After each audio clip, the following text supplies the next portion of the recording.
Academy के YouTube channel पर आप सभी का स्वागत है। आज हम लोग लेकर आए हैं जीएस का क्वेश्चन जो आप लोगों के आने वाले सभी एग्जाम में बहुत ही महत्वपूर्ण है।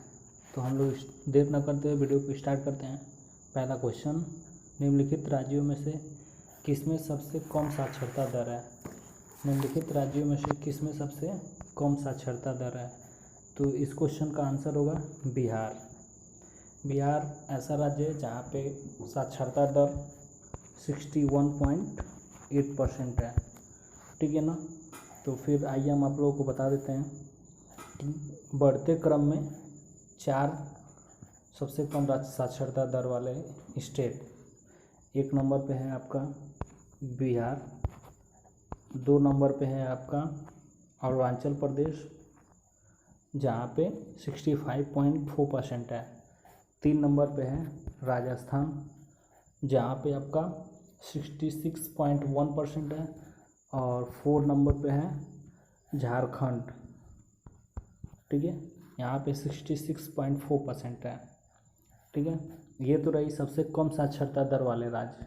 अब मैं आप लोगों से बात करता हूँ कि भारत में सर्वाधिक साक्षरता दर वाले 4 राज्य।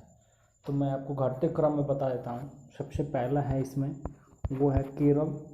ठीक है, जहाँ पे 94.0% है। उससे 2 नंबर पे आता है मिजोरम जहाँ पे 91.0% है। 3 नंबर पे आता है गोवा जहाँ पे 88.7% है। और 4 नंबर पे आता है 4 नंबर पे त्रिपुरा जहाँ पे 87.2% है। तो ये तो रही बढ़ते क्रम सबसे अधिक और सबसे कम क्वेश्चन में पूछा गया है। तो सबसे कम का आंसर हो जाएगा आपका बिहार। ठीक है, बढ़ते हैं नेक्स्ट क्वेश्चन की तरफ। नेक्स्ट क्वेश्चन है, भारत में सबसे छोटा दिन कब होता है?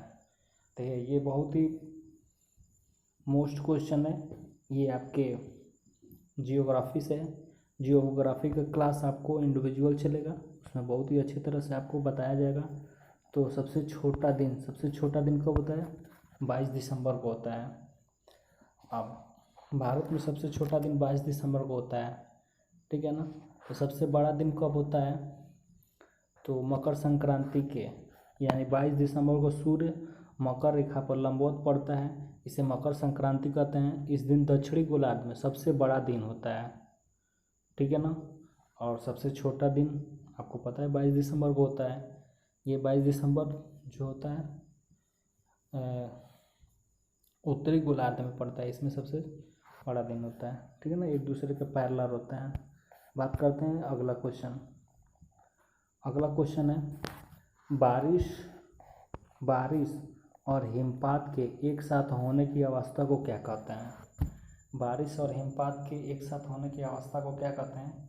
इस क्वेश्चन का आप लोग वीडियो को पॉज कीजिए और कमेंट बॉक्स में आंसर बताइए। तो चलिए इस क्वेश्चन का हम आंसर बात करते हैं। बर्फीला बारिश जो होता है, ये बारिश और हिमपात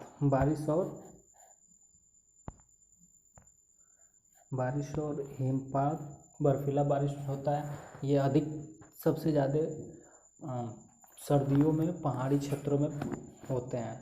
ठीक है, अब ये क्यों होता है तो थोड़ा सा इसके बारे में बात कर लेते हैं कि बर्फ़ के कणों में वृद्धि भारी बर्फा करती है, जिसके परिणाम स्वरूप हिमकणों में टक्कर और सम्मिलित होता है। इस प्रकार के कण हिमांक बिंदु से अधिक तापमान वाली परत पर गिरकर वर्षा की बूंदों में बदल जाती है। ठीक है, और बारिश और हिमपात एक साथ होने लगता है। ठीक है, बात करते हैं इसलिए इसका क्वेश्चन का आंसर होगा, इस क्वेश्चन का आंसर होगा बर्फीली बारिश। अब चलते हैं हम लोग अगले क्वेश्चन की तरफ। अगला क्वेश्चन देखिए, फिजिक्स से आ गया, बहुत ही अच्छी क्वेश्चन है।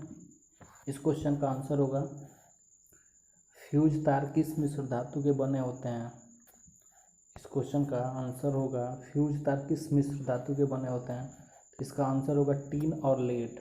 लेड देखिए, लेड क्या है? शीशा। लेड जो है शीशा का रासायनिक सूत्र है।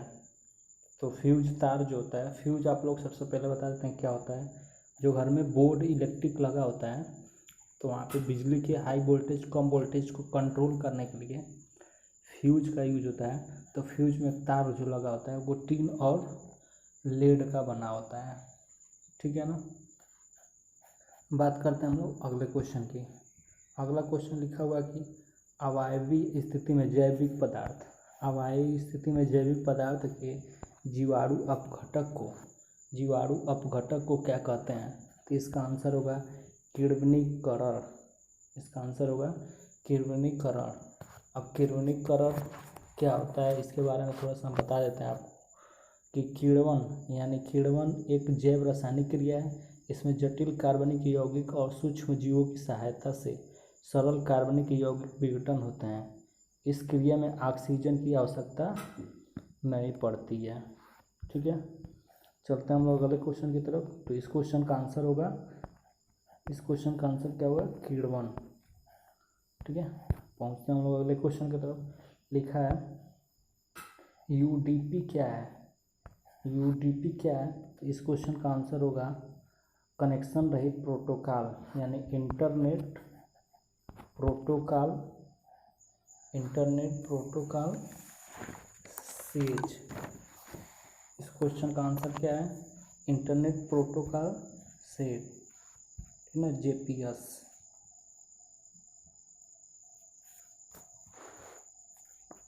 बात करते हैं हम लोग अगले क्वेश्चन की। तो पौधों के लिए प्राथमिक पोषक तत्व, पौधों के लिए प्राथमिक पोषक तत्व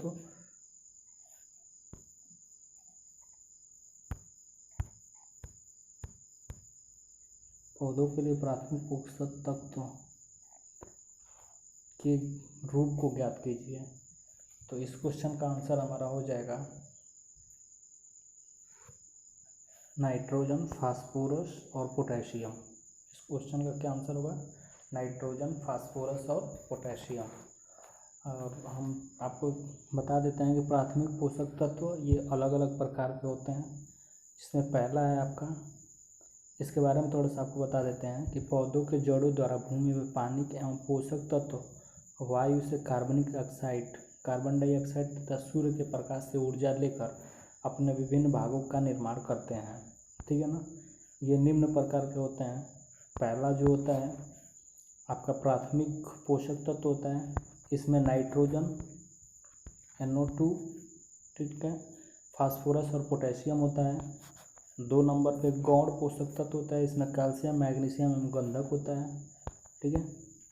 3 नंबर पे आपका होता है सूक्ष्म पोषक तत्व, इसमें लोहा, जिंक, कॉपर, मैग्नीज, बोरान और क्लोरीन होता है, ठीक है। तो इसलिए इस क्वेश्चन का आंसर क्या होगा, नाइट्रोजन, फास्फोरस, पोटेशियम, ठीक है। बात करते हैं हम लोग अगले क्वेश्चन की। अगला क्वेश्चन क्या है, डेविस कप का संबंध किस खेल से। अब देखिए यहाँ पे खेल से संबंधित क्वेश्चन आ गया। तो हर एक एग्जाम में खेल से क्वेश्चन बहुत ही इम्पोर्टेंट होता है। हमेशा खेल से एक पुस्तक के नाम, ऑथर के नाम, ये एकदम 100% आना रहता है। इस क्वेश्चन का आप लोग आंसर बताएंगे।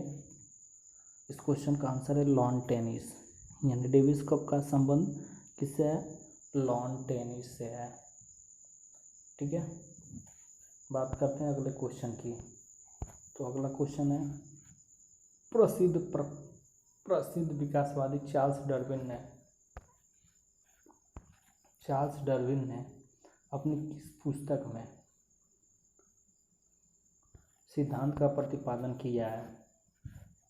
देखिए बहुत आसान सा क्वेश्चन है, बहुत बार रिपीट हो चुका है। इस क्वेश्चन का आंसर है the origin of species.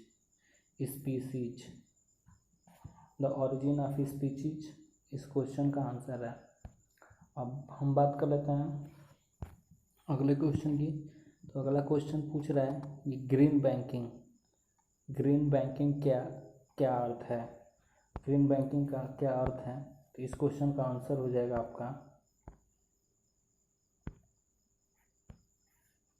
Green banking का क्या अर्थ है। तो इस क्वेश्चन का आंसर हो जाएगा पर्यावरण संरक्षण परियोजनाओं का वित्त पोषण करने वाले बैंक ग्रीन बैंकिंग कहलाते हैं, ठीक है ना। अब हम लोग बात करते हैं अगले क्वेश्चन की। अगला क्वेश्चन बहुत ही सुंदर। स्वतंत्र भारत के प्रथम भारतीय गवर्नर जनरल कौन थे? प्रथम भारतीय गवर्नर जनरल कौन थे? ठीक है ना। तो इस क्वेश्चन का answer A Rajendra Prasad, B Rajagopalachari, C A Kripalani, D Lord Mountbatten दिया हुआ है। तो हम आप लोग से आशा करते हैं कि इस क्वेश्चन का आप लोग कमेंट बॉक्स में आंसर देंगे। ठीक है। और इस क्वेश्चन का जो भी आंसर होगा उसके बारे में जितना अधिक से अधिक आपको जानकारी होगी आप लोग कमेंट बॉक्स में बताइएगा। और वीडियो अगर अच्छी लगी हो तो इसको लाइक कीजिए, कमेंट करके ज़रूर इस क्वेश्चन का आंसर बताइएगा और अपनी राय प्रतिक्रिया हमें कमेंट बॉक्स में बताएंगे। और नेक्स्ट किस टॉपिक पे आपको वीडियो चाहिए ये ज़रूर हमें बताइए। चैनल्स को सब्सक्राइब कीजिए और आगे अधिक से अधिक इसको फॉरवर्ड कीजिए। ठीक है। धन्यवाद दोस्तों। जय हिंद।